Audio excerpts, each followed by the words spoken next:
ఇప్పుడు మోకాల నొప్పులు కీళ్ల నొప్పులకి ఆపరేషన్ లేకుండానే ప్లాస్మా థెరపీ అతి తక్కువ ధర 20% డిస్కౌంట్. బేగంపేట్ కూకట్పల్లి బ్రాంచ్ల్లో V9 hospitals 9281113869. Exactly. So cine ఇండస్ట్రీలోకి రావాలనే ఇంటెన్షన్ ఎవరిని చూసి ఇన్స్పైర్ అయ్యి వచ్చారు? అప్పట్లో ఫేవరెట్ హీరో ఎవరు మీకు? రచయితగా ఎవరు? నాకు చెప్పు శ్రావణి, సారీ చెప్పండి మీరు. అది నేను కృష్ణ గారి ఫేవరెట్ని. ఓ ఓకే. సినిమా ఇండస్ట్రీ రాకముందే కృష్ణ గారి చూడటానికి వెళ్ళేవాడిని. కృష్ణ గారు అప్పుడు ఎలక్షన్లో దెబ్బతేలి కంటికి. అమ్మో దెబ్బతేలిందని కూడా నేను నా ఫ్రెండ్ వెళ్ళాం విజయ్ గార్డెన్స్లో. అప్పుడు డ్యాన్స్ పాడు చేస్తున్నాడు.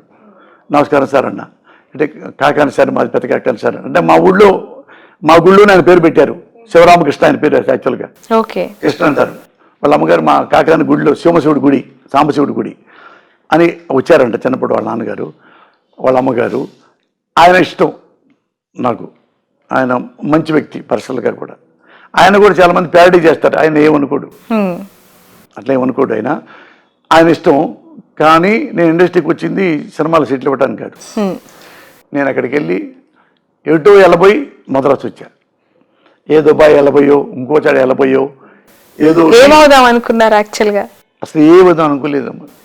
లెక్చర్ అయితే లెక్చర్ అవుతాం, జాబ్ చేస్తాం, లేకపోతే ఇక్కడ ఏదో ప్రైవేట్ వర్క్ చేసుకోవటం అట్లా అనుకున్నాను. ఎక్కడైనా నేను బతకగలను నాకు నమ్మకం ఉండేది. ఎక్కడైనా నేను బతికేస్తా, ఫాస్ట్గా ఉండేవాడిని బాగా. ఎక్కడున్నా కానీ బతకగలను. కృష్ణ గారి తర్వాత ఫేవరెట్ హీరో నెక్స్ట్ జనరేషన్? ఇంకా కృష్ణ గారి ఇష్టం. మిగతా మామూలుగా అట్లా స్నేహంగా ఉండే తప్ప మనసుకు తీసుకునేది కృష్ణ గారిని. తర్వాత కృష్ణ గారి అబ్బాయి మహేష్ బాబు. వాళ్ళ నాన్నలాగా ఉంటాడు ఆయన కూడా. వాళ్ళ నాన్నలాగా కృష్ణ కూడా, అతను కూడా మంచోడే. వాళ్ళ నాన్నలాగా క్వైట్గా ఉంటాడు, చీప్ మనిషి కాదు, ఫ్రెండ్లీగా ఉంటాడు బాగా. ఎవరు వాడుకుని వదిలేసే టైప్ కాదు. చాలా స్నేహభావంగా ఉంటాడు, గౌరవంగా ఉంటాడు. చీప్గా ఎవ్వరిని మాట్లాడు. ఆఫ్ ద రికార్డులో ఎప్పుడు నవ్విస్తూ ఉంటాడు, నవ్వుకుంటూ ఉంటాడు. అది వాళ్ళ నాన్న లక్షణాలు ఎక్కువ ఉన్నాయి. అందుకని వాళ్ళ నాన్నగారి తర్వాత మహేష్ బాబు అంటే ఇష్టం మామూలుగా పర్సనల్గా. ఆ హీరో అంటే పెద్ద హీరోగా చెప్పేది ఉంది, అందరు చెప్తారు. పర్సనల్ వ్యక్తి గారు చాలా మంచోడు, పర్సనల్గా ఆయన మంచోడు. మీరు టెంపర్లో ఎన్టీఆర్ గారితో పనిచేశారు కదా, తన క్యాలిబర్ గురించి మాట్లాడాలంటే ఏం మాట్లాడగలుగుతారు? ఎందుకంటే మొన్న ఏలూరులో ఒక ఫ్లైఓవర్ కింద అసలు వచ్చేవాడు కొసరోడికి పండగే అని ఒక పోస్టర్ పెట్టారు. ఎన్టీఆర్ పోస్టర్ తోని ఆ క్యాప్షన్ ఇచ్చి పెట్టారు. ఇది ఇప్పుడు అన్నావు కదా, ఇప్పుడు నీకు ఎగ్జాంపుల్ చెప్తా. ఇప్పుడు ఒక వాల్ పోస్ట్ వేశాడు, వాళ్ళు ఫ్రెండ్లీ సరదాగా వేసి ఉంటాడు. అసలాడు వచ్చేవరకే కొసరోడు అంటే మరి లోకేష్ కాల్దా, చంద్రబాబు కాల్దా, ఎన్టీఆర్ మీద కోపం రాదా? వాళ్ళు ఏమనుకోవాలి? ఎన్టీఆర్ ఫ్యాన్స్కి బుద్ధి చెప్పాలనుకుంటారుగా. అదేంటి అట్లా మాడతారేంటయా, తప్పు కదా, ఆ మాట అట్లా వాడకూడదు కదా. జూనియర్ ఎన్టీఆర్ ముఖ్యమంత్రి అవ్వాలి కోరుకోండి, తప్పులే. రేపైనా ఎల్లుండైనా వాళ్ళ తాత లక్షణాలు ఉన్నాయి, వాళ్ళ తాతలాగా ఉంటాడు, ఈయనే ముఖ్యమంత్రి అవ్వాలి అని కోరుకోవటం ఏమాత్రం తప్పలేదు. అంటే అలా కోరుకునే వాళ్ళ సంఖ్య రోజు రోజుకి రెట్టింపు అవుతుంది. కాదు నాన్న, రెట్టింపు అవ్వచ్చు. నెక్స్ట్ గెలిస్తే ఆయన కూడా గెలిచినా గెలుస్తాడేమో, అది పక్కన పెట్టండి. అది తప్పు అంటున్న కాన్సెప్ట్. అసలాడు వచ్చే వరకే కొసరోడు అంటమని తప్పు. అప్పుడు అది ఇందాక అన్నావు చూడు నువ్వు, అది రాంబాబు చెప్పావే, రాంబాబు అందులో పెట్టారని. సేమ్ అదే ఇది ఒకటే అనుకోండి. ఇక్కడ రాంబాబుని ఎందుకు తేలిక తీసుకోవాలి, అక్కడ ఎందుకు సీరియస్ తీసుకోవాలి చెప్పండి. మరి అలా సీరియస్ తీసుకున్నారు, మీరు సీరియస్ తీసుకోవాలా? అతను సీరియస్ తీసుకోవడా లోకేష్? వాళ్ళ నాన్న కోపం రాదా? అట్టనే ఈ మంత్రి గారి కోపం రాదా? అంటే దగ్గర నుంచి చూసారు కదా మీరు ఎన్టీఆర్ గారిని, వాళ్ళ వ్యక్తిత్వాలకి సంబంధించి వాళ్ళ క్యాలిబర్కి సంబంధించి డిస్కషన్ వచ్చినప్పుడు లోకేష్ గారిని అలాగే ఎన్టీఆర్ గారితో కంపేర్ చేసినప్పుడు ఎలా ఉంటుంది? మీరు దగ్గరగా పనిచేసిన వ్యక్తిగా ఏం చెప్పగలుగుతారు? అంటే సీఎం క్యాండిడేట్గా. అమ్మా వాళ్ళ క్యారెక్టర్ నాకు తెలియదమ్మా. అన్ని ఇక్కడ కూర్చోలేరు, జడ్జిని కాదు, వాళ్ళ క్యారెక్టర్ ఏంటి అంటే ఒక సినిమాలో కలిసి మీరు ట్రావెల్ చేశారు. అవి అన్నెసరీ అంటే కారణం ఉంది నాకు. ఎందుకంటే ఏం చెప్పగలం అంటే ఎన్టీ రామారావు బాగా యాక్ట్ చేస్తాడా, జూనియర్ ఎన్టీఆర్ తీయకల ఎన్టీఆర్ అనొచ్చు. ఎన్టీఆర్ బాగా యాక్ట్ చేస్తాడా, one of the best performer. ఇంకా నా మనసులో చెప్పుకోవాలంటే తెలుగు ఇండస్ట్రీలో అందరు ఆర్టిస్టుల కంటే నెంబర్ 1 ఆర్టిస్టు ఎన్టీఆర్. అంతవరకు యాక్టింగ్ చెప్పగలను, నేను ఆర్టిస్ట్ని కాబట్టి అవి చెప్పగలను. అలాగే డ్యాన్సు ఒకప్పుడు చిరంజీవి తీసేయండి, చిరంజీవి పెద్దడు అయిపోయాడు కదా, ఇళ్లలో చెప్తున్నా. అలాగే dancer number 1 Allu Arjun, Jammu, okay, అతను అది. పర్ఫార్మెన్స్లో ఎన్టీఆర్, అందుకని వాడు నన్ను చూజ్ చేసుకున్నాడు. ఎన్టీఆర్ అను అతను మన పూరి జగన్నాథ్. రియల్ లైఫ్లో కూడా సిన్సియర్గా జనం ఎలా ఫీల్ అవుతారు, అతను 2 రకాలు ఉంటాడు. పోసాని గారు అయితే సిన్సియర్ అంటే జనం నమ్ముతారు, మూర్తి గారు ఇది మంచోడు, దొంగవాడు కాదు, ఎదవ కాదు, అందుకని సెలెక్ట్ చేశారు. విక్రమ్ గారు ఇంటెన్షనల్ గా ఈ సిట్ క్రియేట్ చేశారు. స్కిట్ కి సంబంధించి పూర్తి అంటే రైటప్ అంతా తనే చేశారు అని చెప్పి వార్తలు వచ్చాయండి. అంటే త్రివిక్రమ్ గారి గురించి పర్సనల్ గా మాకు తెలియదు కాబట్టి అలాంటి ఇంటెన్షన్స్ ఉండుంటాయి అతనికి చేసే. ఇప్పుడు ఒకళ్ళ మీద ఒకళ్ళు ఇంటెన్షనల్గా అవమానించాలి అనుకునే ఇంటెన్షన్ ఎవరికి ఉన్నా కానీ అది క్షమించకూడదు. ఓకే, ఎవరైనా సరే. ఇప్పుడు జోక్ అనుకో, సరదాగా, ఇప్పుడు నాది క్యారికేచర్ చాలాసార్లు వేశారు, నవ్వుకుంటాను నేను కూడా. నన్ను మిమిక్రీ చేస్తుంటారు స్టేజ్ మీద, నన్ను ఎదురు కూర్చోబెట్టి, తప్పులే. అలాగే పవన్ కళ్యాణ్ కానీ, చిరంజీవి కానీ, నాగబాబు కానీ, నాలంటోడు కానీ, ఇట్లా వాళ్ళంతా విఐపీస్ కదా, వాళ్ళ మీద సరదాగా కామెడీ చేసి ఇస్తే తప్పులే. నువ్వు ఎవరైనా సరే, ఈ సినిమా ఆ సినిమా అని అంటలా, ఎవరైనా సినిమా మాధ్యమాన్ని వాడిని అవమానించడానికి ఈ క్యారెక్టర్ పెట్టరా అంటే తప్పు. అది ఎవరైనా సరే తప్పు. లేదు సరదాగా పెట్టాం అంటే టేక్ ఇట్ ఈజీ, తప్పేం లేదు. ఓకే, నా గురించి ఎవరి గురించి పెట్టుకోవచ్చు. ఇప్పుడు నువ్వు ఇవాళ నన్ను పెట్టావు, రేపు నిన్ను పెట్టుకుంటా, ఏమో తప్పేముంది అందులో, తప్పేం లేదు. అతను ఇప్పుడు ముఖ్యమంత్రి మంత్రి అనుకోండి, ఈ మంత్రి దీనివల్ల ఇది ఇక్కడ పెట్టడం వలన అతను పెయిన్ ఫీల్ అవుతాడు అన్నారు అనుకోండి, అతనితో చెప్పచ్చు, మినిస్టర్ గారు ఒక కిట్ పెట్టుకుంటున్నాం మీది విత్ పర్మిషన్ అంటే టేక్ ఇట్ ఈజీ అంటాడు. అదే వద్దే నా మీద ఎందుకు అది పెడతారు, నేను ఆర్టిస్ట్ని కాదు కదా, నేను కూడా ఆర్టిస్ట్ అయి ఉంటే అప్పుడు నువ్వు పెట్టవచ్చు. లేదా కామెడీగా ఉందనుకో, అది పెట్టచ్చు. ఇది అక్కడ డ్యాన్స్ చేశాడు, ఇక్కడ డ్యాన్స్ చేస్తున్నాడు, అందరితో వదిలేయి. అరే ఒరే మరి కూడా ఆర్టిస్ట్ని.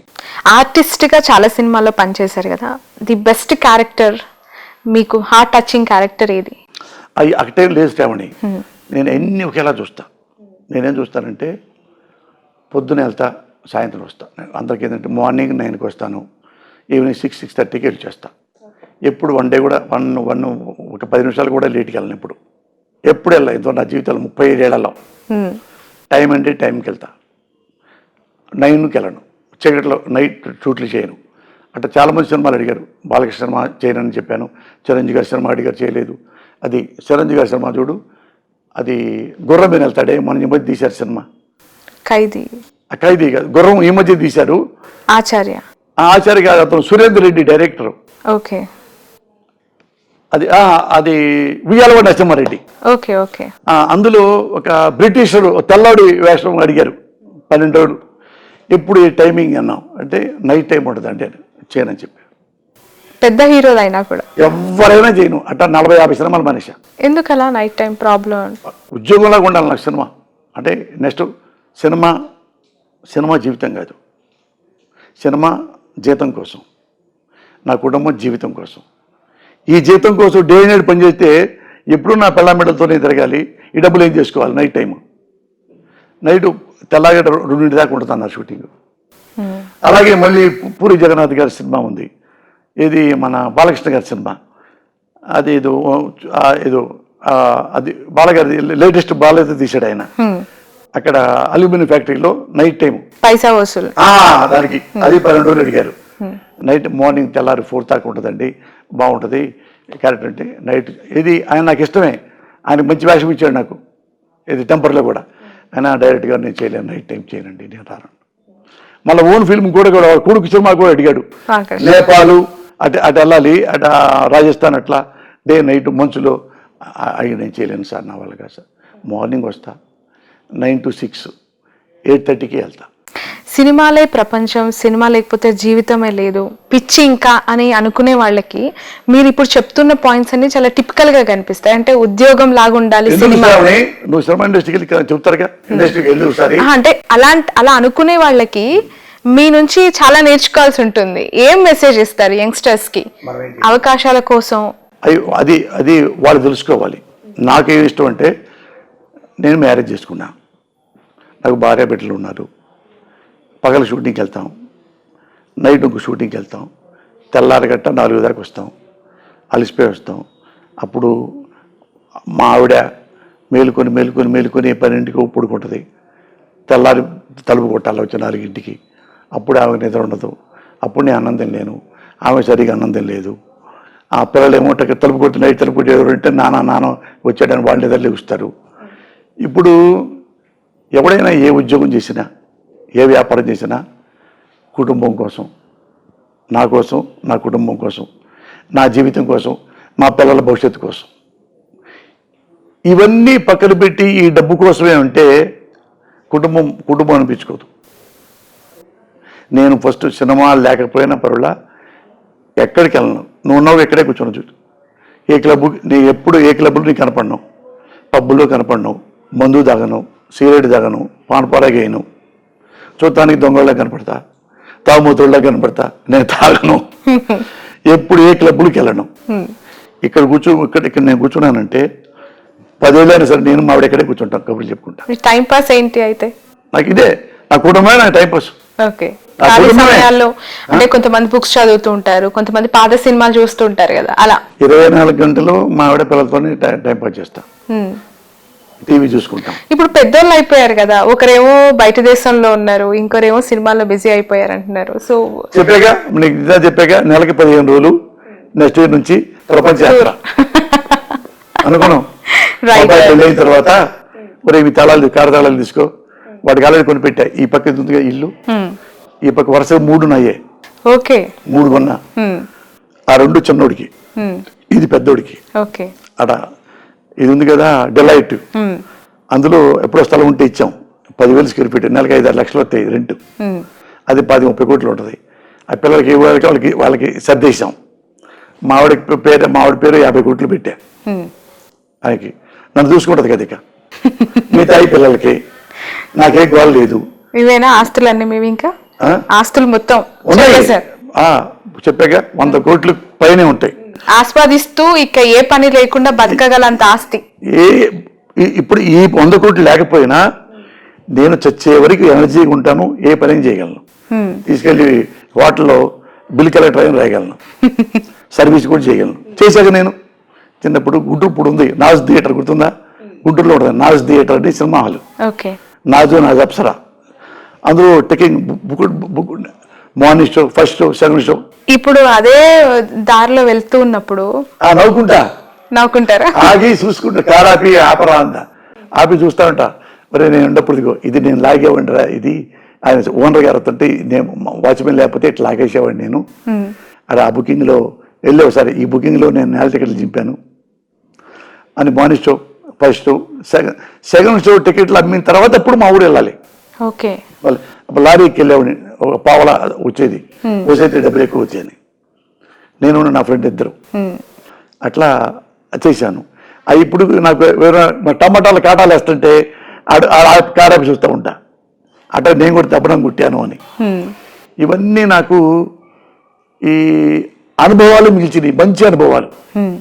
అంటే అక్కడ నేను చిన్నప్పటి నుంచే కష్టపడ్డ నేర్చుకోబట్టి ఈ రోజుకి ఇప్పుడు మీరు అన్నారువే సినిమా ఇండస్ట్రీ లేదు, ఏ రోజు నేను మీతో వడ్లేసే అవసరం ఉంది, నాకు దాని మీద పెద్ద ఇంట్రెస్ట్ ఉండదు. వచ్చే సినిమాలు బాగుంటే 40 సినిమాలు నైట్లు నేను చేయనని అడగండి మీకు కావాలంటే, ప్రూఫ్ కూడా ఉందిగా. ఉన్నారు పూరి జనాదాలి, అప్పుడు జరిగాడు. అట్లా అంటే నాకు నచ్చని చేయను, నైట్లు తెచ్చినా చేయను, ఎంత డబ్బులు ఇచ్చినా చేయను. మొత్తం డబ్బులు నైట్ కూడా 1,00,000 రూపాయలు వస్తాయి, నైట్ చేయను నేను. నాకు పగలు పని చేయాలి. పొద్దునే మా ఆవిడే టిఫిన్ పెట్టుద్ది, మా ఆవిడే అన్నం వండి, లేకపోతే వంట అమ్మాయి వండి నా క్యారేజ్ ఇస్తాయి. సినిమా అక్కడ అన్నం తిన్నాం, ఇంట్లో అన్నమే తీసుకెళ్ళి తింటా. వచ్చేటప్పుడు మళ్ళీ వేరే గిన్నెలు పెట్టుద్ది, లడ్డు ఒకటి పెట్టుద్ది, సున్నుండ కానీ, అరిసెలు కానీ, చక్రాలు కానీ అది తింటూ ఇంటికి వస్తా. ఓకే. ఆ కారులో కూర్చొని బెల్ట్ పెట్టుకొని ఇక వెనకైనా అసిస్టెంట్ కూర్చుంటాడు.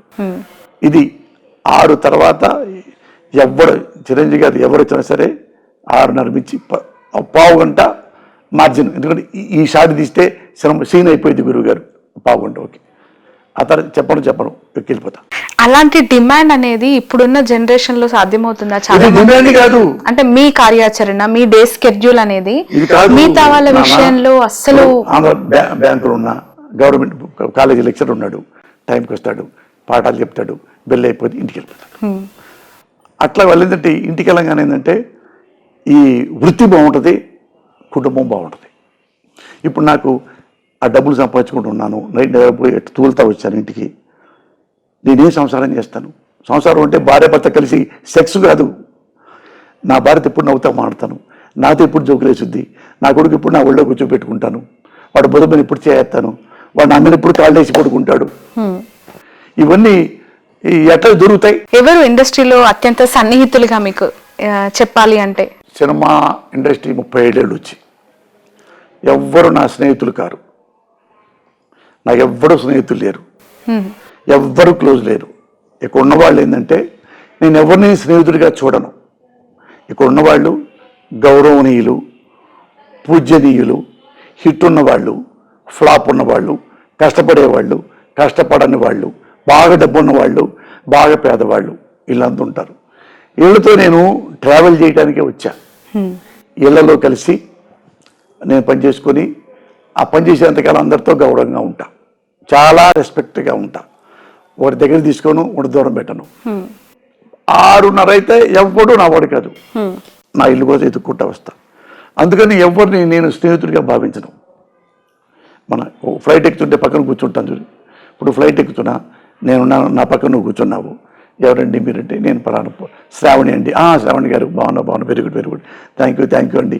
దిగేటప్పుడు మీ నెంబర్ నాకేంటి, ఆ నెంబర్ నేను తీసుకుంటా. మళ్ళీ నేను చేయను, అంతే. ఇంకా లాస్ట్ అది బై బై చెప్పాలి. థ్యాంక్ యూ అండి.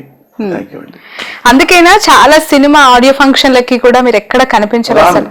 రేరెస్ట్గా వస్తా. అది కూడా ఏంటంటే ఆ షీల్డ్, మీ షీల్డ్ ఇవ్వాలి గురువు గారు, మీ షీల్డ్ ఇవ్వాలి కదా అందరూ వచ్చి. అట్లా బెస్ట్ క్యారెక్టర్ ఆర్టిస్టు అనఫిషియల్గా కూడా ప్రైవేట్గా ఇచ్చారు. వాటికి ఎలా వచ్చింది ఈ ఎన్టీఆర్ వల్ల. ఎన్టీఆర్ నా క్యారెక్టర్ ఆయన క్యారెక్టర్ కంటే నా క్యారెక్టర్ ఇష్టం ఆయనకి. ఓకే. మొత్తం నన్ను ఒకసారి ఫోన్ చేసి పిలిచాడు, గురుగారు రండి ఒకసారి ఎడిటింగ్ రూమ్లో ఉన్నారు డైరెక్టర్ను ఈ జూనియర్ ఎన్టీఆర్, ఒక సీన్ చూడండి అన్నాడు. సీన్ నాదే అయింది, తిడుతుంటా ఆయన్ని గట్టిగా తిట్టిరే నా కొడుకు అని తిడుతుంటే అది చూసి గట్టిగా ఇక్కడ ముద్దు పెట్టాడు, గట్టిగా వాటేసుకొని. ఏం చేశారు సార్, నాకే భయం వేసింది సార్ అన్నాడు. అంత అప్రిషియేట్ చేశాడు. ఓకే. ఆయన అన్నాడు, ఈ క్యారెక్టర్ ఎలా ఉంటుందో రియల్ లైఫ్లో కూడా మీరు ఎలా ఉంటారు, అందుకే మిమ్మల్ని సెలెక్ట్ చేసాం. వేరే పెద్ద ఆర్టిస్టులు చాలామంది అడిగారు, ఎవరికి ఇవ్వలేదు. సినిమాలో అంతే ఉంటారు, విడిగా అంతే ఉంటారు కాబట్టి మీకు ఇచ్చా. పూరి అదే అన్నాడు, ఎన్టీఆర్ అదే అన్నాడు. అలా వచ్చింది. దానికి నంది అవార్డు తీసుకోవాలి రాంగ్ రూట్లో. అట్లాంటివి నాకు వద్దన్నా. నాకు వచ్చింది కాబట్టి తీసుకోవటం కాదు, అవి చాలా రాంగ్ వెళ్ళి